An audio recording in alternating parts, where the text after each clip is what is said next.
중요물 분할인데요.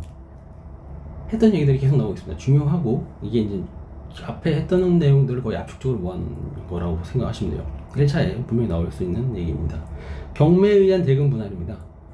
마지막 정 안 될 때 경매에 의한 대금 분할을 하죠. 현물 분할 원칙, 남겨놓고 나머지한테 가액 배상해주거나 또는 과부족 보상해주고 보장해주고 지분가격 보상해주고 배상해주고 하는 정도까지도 현물 분할. 정 안 되면 마지막에 뭐 한다? 남한테 팔아서 돈으로 나눠준다. 이거였어요. 그래서 지금 경매에 의한 대금 분할은 마지막에 최후의 수단인 거예요. 그러니까 결국 객관적으로 정 안 될 때 그때 간다라는 거죠. 다 나왔던 얘기죠. 그래서 뭘 고려해야 된다? 공유물의 점유 사용 관계를 꼭 고려해서 특별한 사정이 있는 경우 어쩔 수 없이 경매에 의한 대금 분할을 한다. 그 요건이 뭐냐? 아까도 봤죠. 경매 분할 무조건 하는 게 아니었어요. 뭐 조상의 그 분묘 이런 게 있었어요. 그래서 내부적으로 서로 유대관계가 있고 다 암묵적으로 합의가 이뤘던 상황에서 빌런이 하나 들어와갖고 갑자기 공유물 분할을 청구를 했고 또는 경매에 의한 대금 분할 청구를 해버렸다면 그 사람한테 무조건 이 사람이 무조건 경매 대금 분할에 대해서 서로 조정이 안 된다 이런다고 해서 경매에 의한 대금 분할을 무조건 하는 게 아니었다는 거죠. 신중해야 될 필요가 있다라고 앞에서 봤어요. 그러니까 얘도 마찬가지라는 겁니다. 다 그거예요. 경매 분할을 할 수밖에 없는 마지막까지 다 해도 경매 분할을 해야 되는 상황이 온다라면 어쩔 수 없이 반드시 꼭 심리를 해라. 잘 심리를 해서 객관적으로 꼭 구체적으로 심리를 해야 된다.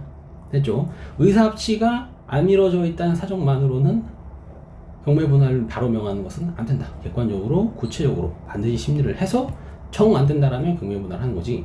단순히 당사자들끼리 의사합치 안 이루어진다고 해서 경매 분할 합시다 이렇게 하는 건 안 된다라는 거죠. 자, 공동상속 원인으로 했어요. 아까 나왔죠. 유대관계가 있었죠. 공유물 상행에 관한 명시적 묵시적 합의가 있었고요.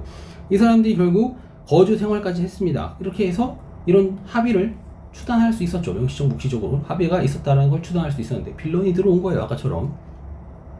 됐죠. 그래서 이런 무시를 하고 경매 분할을 무조건 해주세요 라고 빌런이 들어와서 굴러온돌이 갑자기 지분 사갖고 들어와서 경매 분할 해주세요 라고 주장한다면 법원으로서는요, 기존의 점유 사용 관계를 해치지 않고 현물 분할할 수 있는 방법을 무조건 찾아야 돼요.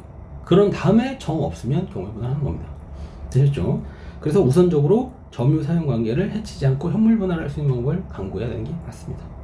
그 다음에 경매 분할을 선택하기 위해서는요, 현물 분할할 수 없거나 분할하게 되면 가액이 현저히 감소될 염려가 있다는 사정이 분명하게 드러나야 됩니다. 결국 분할할 수 없거나 극단적이죠. 없거나 그 다음에 현저히 감손 그게 분명히 들어야 합니다. 그런데 아까 또 말씀드렸죠. 단순히 금전적 조정에 어려움이 있다고 해서 무조건 경매 분할합시다 라고 하는 건 신중해야 된다라는 거죠. 다시 말해 그렇게 무조건 단순히 금전적 조정 어려움으로 경매 분할 명하는 것은 안 된다라는 겁니다. 되셨죠? 똑같아요. 네, 아까 했던 거랑 다를 바 없을 겁니다. 여기까지 할게요.